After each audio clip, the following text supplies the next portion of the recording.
Salut les amis, j'espère que vous allez bien. On se retrouve pour une nouvelle vidéo Mercato. On est à 3 jours maintenant de la fin de ce Mercato qui se terminera lundi. On va démarrer avec cette information qui concerne Xavi Simons, l'ex-joueur du Paris Saint-Germain, puisque désormais c'est officiel. Xavi Simons n'est plus un joueur du Paris Saint-Germain. Il est officiellement devenu un joueur du RB Leipzig depuis hier. Contrat jusqu'en 2027. Alors on rappelle que Xavi Simons a été prêté par le PSG du côté de Leipzig. Et donc cette fois-ci, le deal est finalisé. Il ne s'agit plus d'un prêt. Leipzig a déboursé 81 millions d'euros pour Xavi Simons. Donc c'est quand même une vente assez importante sur le plan économique pour le Paris Saint-Germain.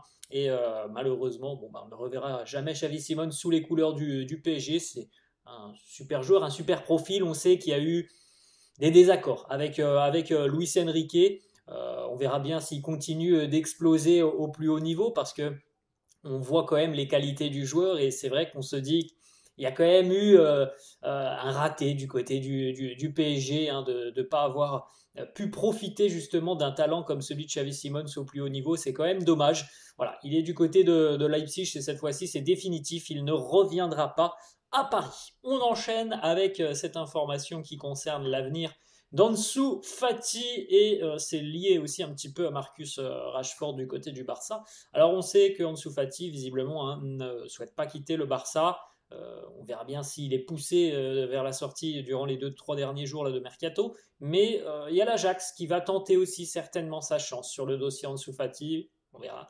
Ça semble compliqué de convaincre Ansu Fati de quitter le Barça. Mais potentiellement, si ça peut se faire avec l'Ajax, ça pourrait permettre au Barça de trouver les fonds nécessaires pour réaliser cette opération coûteuse qui est celle de Marcus Rashford, qui a quand même déjà accepté de baisser son salaire, mais même en baissant son salaire, c'est quand même un joueur qui coûte très cher du côté de Manchester United.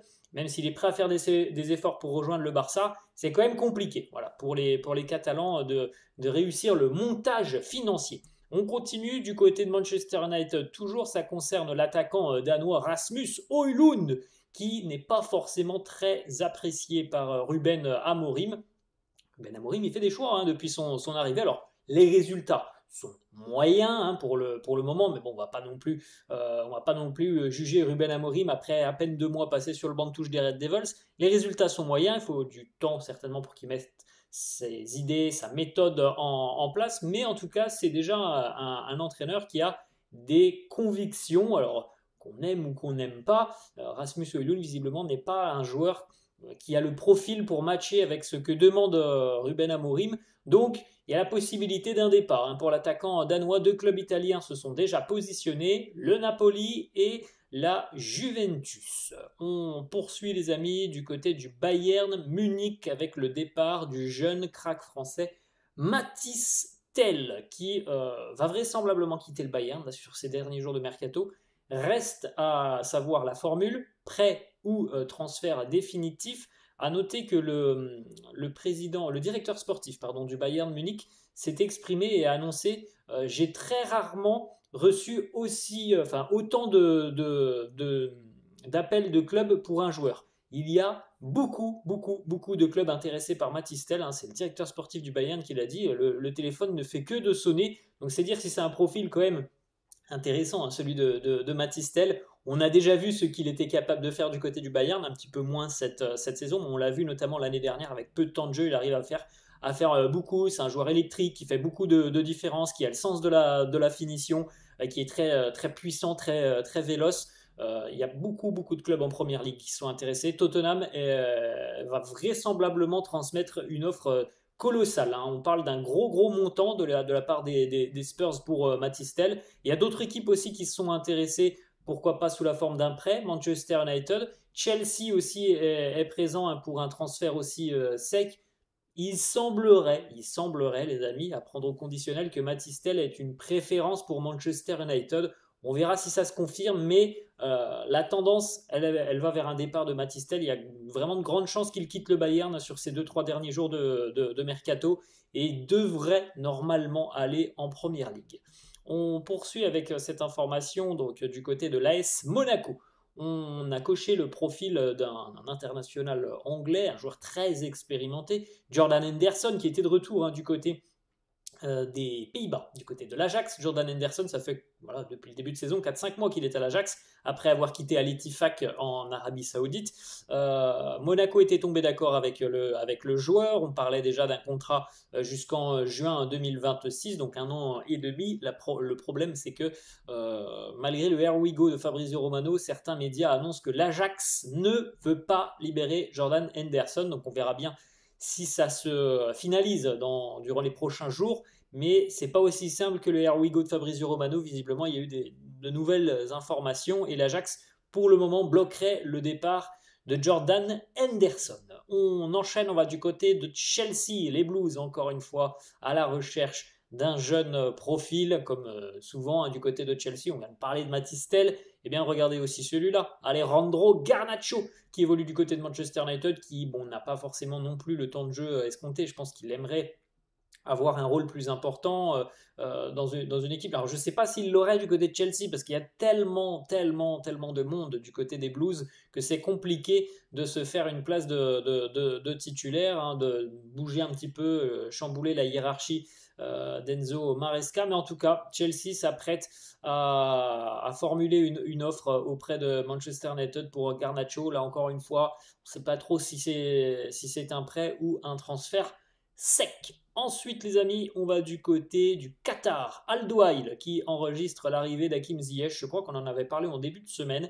Ziyech qui jouait plus beaucoup du côté de Galatasaray. C'était assez compliqué cette saison par rapport à l'année dernière où il avait été très performant, avec vraiment une grande implication dans les succès du Gala et notamment le titre de champion de Turquie. Cette année, beaucoup plus compliqué pour Ziyech, qui atterrit donc du côté d'Al Douail au Qatar. On va, les amis, cette fois-ci pas très loin, du côté de l'Arabie Saoudite. C'est l'un des gros transferts, si ce n'est peut-être le plus gros transfert du mercato hivernal. John Duran, l'attaquant colombien qui, au début du mercato, les amis, était notamment suivi par le PSG, par le Real Madrid aussi. Je crois qu'il y avait d'autres clubs aussi en Angleterre. Arsenal était intéressé. Eh bien, John Duran n'aura pas passé bien longtemps du côté de la Première Ligue. Je crois qu'au final, il aura fait 2 ans du côté d'Aston Villa, si je ne me trompe pas. Et il s'engage du côté d'Al Nassr en Arabie Saoudite. Donc, on ne connaît pas encore le montant de son salaire du côté de l'Arabie Saoudite, mais on peut raisonnablement penser que ça doit être quelque chose de très juteux pour quitter Aston Villa, où il était quand même déjà plutôt bien payé. Ça doit être très bien payé du côté d'Al Nassr. Et l'indemnité de transfert, c'est un gros transfert pour Villa. Alors c'est une perte sportive, mais au niveau économique, il y a la possibilité pour Villa de se retourner et d'aller chercher un autre profil. 77 millions d'euros, ce départ de John Duran, plus des bonus. Contrat à long terme pour l'attaquant colombien, donc qui, je crois, il a 21 ans, si mes souvenirs sont bons. Je crois que ça doit être 21 ans, et bien en direction déjà l'Arabie Saoudite pour lui. Ensuite, les amis, une petite information du côté de Milan, et ça concerne aussi la Turquie et Galatasaray, dont on parlait un petit peu tout à l'heure. Le Gala est tombé d'accord avec Alvaro Morata, l'attaquant espagnol très expérimenté. Morata qui a connu Milan, la Juve, le Real, l'Atlético. Il a connu vraiment que Chelsea, que des grands clubs dans sa carrière, Morata. Et donc voilà, il va s'engager du côté de Galatasaray. Normalement, ça devrait être finalisé dans les tout prochains jours. Le Milan ne s'opposera pas au départ d'Alvaro Morata, et le remplaçant de Morata serait d'ores et déjà trouvé du côté de Milan. C'est l'attaquant mexicain dont on a déjà parlé aussi il y a quelques jours, les amis, Santiago Jiménez, l'attaquant mexicain du Feyenoord Rotterdam, qui est une machine à marquer tout simplement. Il est encore jeune, il a certainement aussi une marge de progression. C'est un attaquant sur lequel Milan souhaiterait miser pour du long terme. Le joueur, lui, est déjà OK pour rejoindre l'Italie et Milan. Donc, je pense que si le départ de Morata est acté, les Milanais vont se jeter sur le dossier Santiago Jiménez. Voilà, les amis, la fin de cette vidéo. J'espère que ça vous a plu. N'hésitez pas, comme d'hab, à lâcher un petit pouce bleu. Merci à tous ceux qui le feront. N'hésitez pas à vous abonner à la chaîne. Je vous souhaite une très bonne journée et je vous dis à la prochaine. Ciao!